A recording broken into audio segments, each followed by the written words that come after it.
Hi everyone, how are you? I'm Jessica, welcome back. Today I am finishing up my week 2 blocks from the Stargazer quilt along.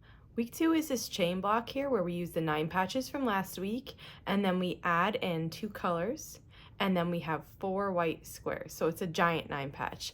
As you know, I'm making this scrappy Halloween version. I chose, instead of the blues here, I chose to use black and I chose to use the same whites from this chain block right here, so those blend nicely.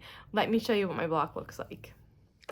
I'm just finishing up my last of the chain blocks. This is an end chain block, and this is the last one that I needed to make.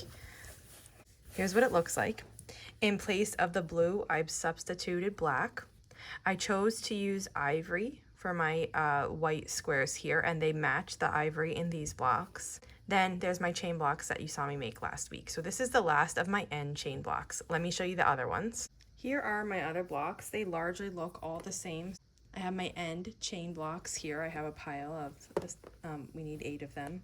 And then I have my large pile of chain blocks here. I wanted to show you how I store my projects. So this is a 12 by 12 scrapbooking bin. This particular one came from Michael's.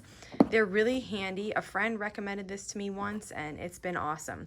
They're really handy because mostly they can fit your blocks, and also if I cut out the fabric before I start, I keep all my pieces in here to keep it contained.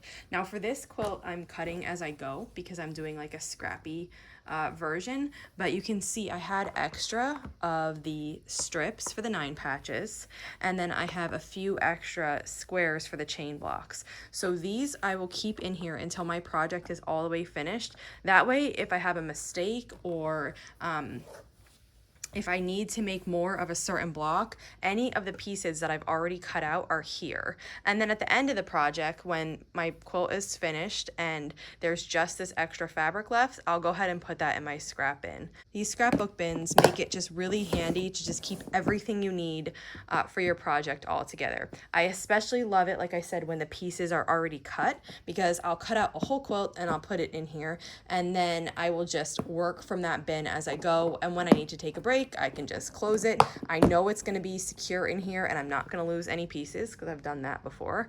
And it's really, really handy. So that's all for this week. Just a really quick check-in to show you what my blocks are looking like so far and share about these project bins. So if you have any questions on this week's blocks, just let me know. And before you know it, we'll be starting next week, which is going to be the flying geese. I'll see you back here soon.